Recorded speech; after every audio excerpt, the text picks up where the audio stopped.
Go ahead. We got Zac Jackson. Let's Zach. bring Zac in after a quick word from Mazda. Mazda moves the game forward because they believe it's not just about playing the game. It's about redefining it because these moments do more than win. They push what's possible. They remind us to go that extra yard, shift into that extra gear, and keep the game moving forward, just like your favorite Browns players who go the extra yard to keep the game alive. Mazda does the same on the road. When you follow what moves you, the unexpected is only the beginning. And just like there's more to every highlight, there's more to every Mazda. Mazda, move and be moved. And with that, we welcome in Zac Jackson from The Athletic to the show. How you doing today, Zac? I'm good. Zac, what's going on? Hey man, you got the hottest one-liners in the game now, Zac. You are known for the What's the latest? No, he just every time he come on, he drops one liner, they go viral, bro. They crazy. Yeah, we're gonna get to some more today too. All right.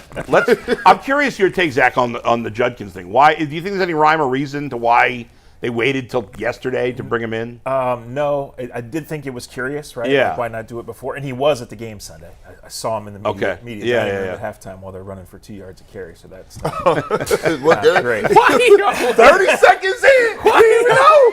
I mean, it's true. That is a fact. They were running for 2 yards of carry. But back in July when this first happened, I dove into like the cases of how these go. Yeah. And there's no precedent. Right, There's I know. no like checklist, right, for when this goes. So, I do think there was some thought. I heard this that once the Rashee Rice thing came, that he would be next. But the Rashee Rice thing was settled 3 weeks ago. Yeah, I don't. It's strange. So, do you expect him to play this week? No, I don't think there's any chance. Not at all. I don't think there's how only Not 2 enough practices. time. Yeah, right? Like how he's just missed so much. So maybe I'm wrong about that. Right. Logic doesn't always apply to the Browns, but I think next week. Certainly true. So week 3 is your prediction. I mean, these guys have been playing football a minimum of 4 days a week since July 23rd. Yeah. And a guy on 2 days can go play the Baltimore Ravens? Yeah, that's good point. And the Ravens, that's true. Is the Bond thing over?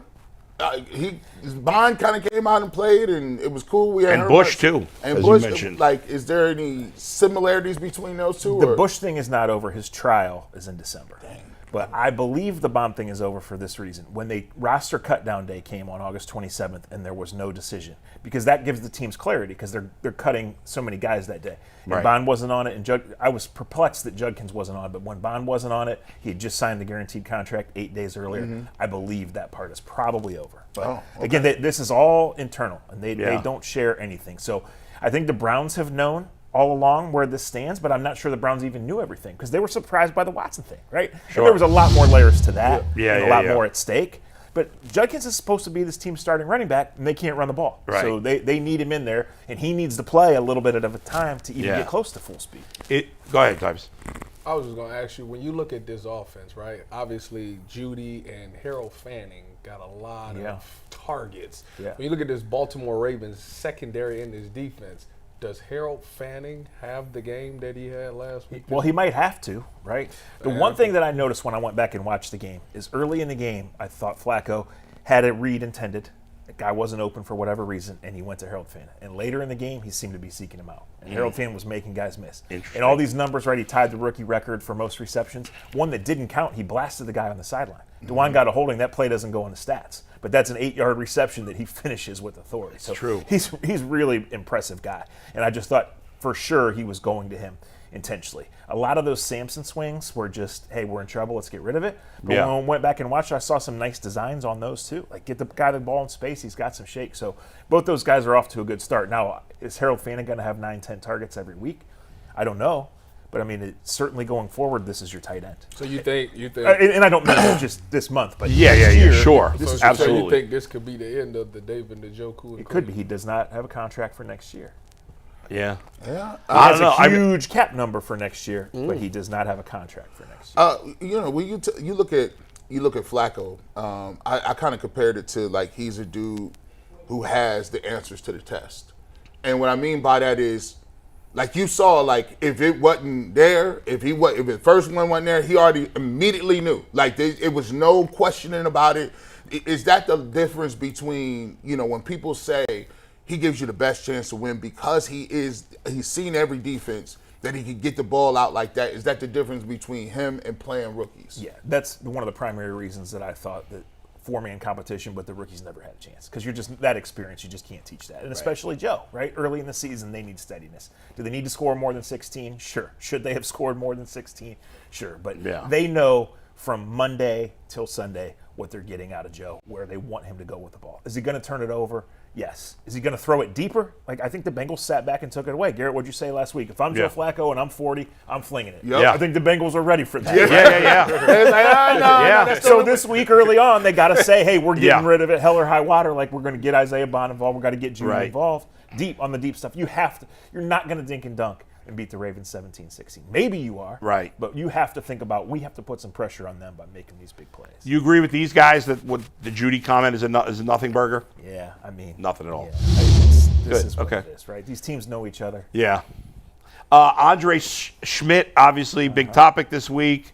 Did the Browns do the right thing, and how much of a leash does he have, you think? Well, he can't have much of a leash, but here's the problem. So they knew all summer they had a big Dustin Hopkins problem, right? Yeah. And they knew that probably on August 27th they were going to have to move on from Dustin Hopkins. So you have Andre Szmyt, who's never kicked in an NFL game. Yeah. You're watching the waiver wire. You're watching all these other teams. When you pick Szmyt, that's your guy. You're not going out externally. And then you want to give him the confidence. You're not bringing in anyone else. Right. So how many realistic options are there? I don't know. The Dolphins have an emergency kicker. The Bills have an emergency kicker. But now that you go back to him, it's less on him and more on you, right? Yeah. Like the leaders of the team got up and said, we support him. He misses one this week. What are they going to say, Garrett? I don't know, my dog, my bro. Yeah. It depends if he misses one and they lose. Well, right. Yeah, right. You can't lose because of the kicker 2 weeks in a row. Come on now.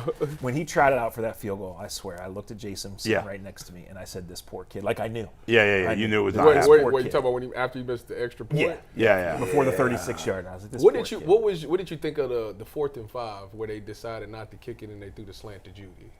Do you think they should have It's given? got to be a conversion, right? You think they should have gave the kicker that? That was an awful long one in a tough spot. I think they did right. The No, ball's they right did there. the right Catch thing. a ball. Hit him right in the stomach. Right, catch a ball. That was the worst drop. I mean, because that was such a Harold Fannin dropped it Well, right and listen, before that that was too. no. That was not an easy catch. True, but did it touch his hands? Yeah, he probably was. But he had. What's the rule? Tyvis, I hear what you're saying. What's the rule, Zach? If it hits your hands, you got to catch. Agreed, but you would agree that the Judy play was an easier Oh catch. yeah, I agree with that's that all. 1,000%. 5,000. That's all I'm saying. What did you make of Mason Graham? I thought he had a rough, maybe series or two at the beginning when they ran right at him, but he showed what he could do as far as pushing the pocket from the middle. When you got like Myles Garrett on the outside, he can give you something. Yeah, I agree. I went back and watched, and it was a rough start. And I think probably the Bengals said, we're going to run right at this rookie. Like, he's a rookie. We're going to go do it. He settled in. But, yeah. he's athletic. He's smart. He's adjusting to everything like everybody else. But this defensive line is a strength. And if you're going to beat the Ravens, you have to blow up the right side of the offensive line. What are they going to do? Exactly what the Bengals did. They're going to do it with the guy who weighs 100 more pounds than Chase Brown does. Right? And obviously they can do other things. And they're a tough matchup for the Browns because they naturally move the pocket against that attack front defensive line. Right. The Browns have had a lot of success against Lamar comparatively. I Yeah. think JOK was a big part of that. Yeah. Right? But certainly Miles, it's hard to run away from him. I was going to ask about Miles real quick, Zach. In Go the ahead. pantheon of crazy feats that we've seen Miles do, that series in the third quarter where he had the back-to-back sacks and forced the third sack that was credited to Isaiah McGuire, where does that rank on the best stretches you've seen from Miles in his career? Yeah, I mean, it's up there, but this is what he does, right? Like, he has taken over games in Baltimore. Yeah. When they won, the Deshaun Watson won good game, right? Yeah. That was you could see Lamar was second half. dropping Yeah. back and looking for Miles. Yes. He did it. And then those blocked field goals and stuff when he jumps over the guy. I mean, Miles can do all of that. Joe Burrow saves the game on that third sack by lunging forward and not taking a safety. Yeah. It is amazing. It's why he's so clearly the best pass rusher in the league, because he doesn't affect. Like Joe Burrow, Myles Garrett's the only player in the NFL that affects Joe Burrow, in my opinion. I watch him every week. Yeah. You said Lamar's looking for him. Like, T.J. Watt's a good player. You're not looking for him the same way. I'm glad you said that. Dan Pitcher, the offensive coordinator of the Bengals, is going to be a head coach in this league. He talked earlier this week. Yeah. And he said, it's week one, you do this, and he talked about and then they asked him a question about burning the timeouts. Yeah. And he said, you're exactly right. In most circumstances, when you burn a timeout in the second half, that's bad football. Because when we're playing against Myles Garrett, we will burn the timeout every time rather than let him be. That's it. He's one of one. He's really one of one. It's amazing. When you look at the defense, G-New had a really good game. Yeah. Is this something that you think he can continue to sustain through this season? Obviously, it's a big contract year, so I'm hoping that he does. Or do you think this is just the first week woes of playing in the NFL? Well, new player since July 23rd, Greg Newsome. And then last year he didn't have camp at all, and that matters. But this year he should be motivated. It's the contract. The Emerson injury happens, 4 days into camp. He knows he's full-time player in one role, which he hasn't had that in years either. So he's got 1 million, 15, 20, 30 million reasons to play. But he's been good. And so 2 weeks into camp, he makes a great play, breaking up a pass to Jerry Jeudy. He lands on his shoulder. They sit him out. He's still out there. They're just saying we can't afford to lose him. That's what they were saying. So I was surprised that they went to Myles Harden over Cam Mitchell. I was not stunned based on how Cam Mitchell played in the preseason and just the game flow and what they did. It didn't really matter. One time the Bengals got T. Higgins matched up on Myles Harden. It was easy. Well, guess what? They do that to a lot of people. So the Ravens, it's a completely different offensive attack. That's Zay Flowers. I mean, you're not going to Denzel Ward unless you have to, Right. or unless you're trying to set something up, right? Like they're going to throw at those other guys, and if Greg Newsome has a big year, then this defense can be as good as. So as they does think he go in the slot and check Zay Flowers this week? That's a great. That's not what Schwartz does. Yeah. True. For the most so part. Myles Harden is on Zay Flowers. I think we all Earn you some assume money today. that Greg Newsome would walk after the season, but if he has a big year on the outside, do they re-sign him? Well, I think we assumed that because they were going to re-sign Emerson. Right, Not but him. now it might flip. Yeah, and I think that I assumed that Greg Newsome was going to be traded too because the way he's on that fifth-year option, which means there's no dead money. But now you can't trade him. I mean, if they're 0-6. Yeah, sure. Right, but that can't be part of the thinking. So, look, this defense is off to a good start. Yeah. They have to get some help. They obviously have to. Every time the Browns lose the turnover battle, they're probably going to lose the game. Yes. Is that a silly thing to say in week one? In some ways, but that's what it is. So Denzel and Greg, these guys have to avoid playing hero ball, right, Tyvis? But they have to create turnovers, and Greg Newsome has to be good, or teams are simply going to say, we'll play one way. Put Denzel over there, that's fine. We won't even look that direction. I don't like drafting linemen. I don't. But well, neither did they last year, which is why they're in big trouble going forward. Yeah, they are. That's another one. That's two for him. That's two for him. Yeah, that's a good one. So you don't got no offensive lineman next year, and so I'm guessing everybody keeps saying that the package is alive and well. That you're gonna package these first 2 picks, and I'm like, to get a quarterback, and I'm like, how are you fielding an offensive line? Yeah, I don't know. Like it. That position scares me a little bit. And, DeJuan, in terms of run blocking, I wasn't really impressed by what he did last game.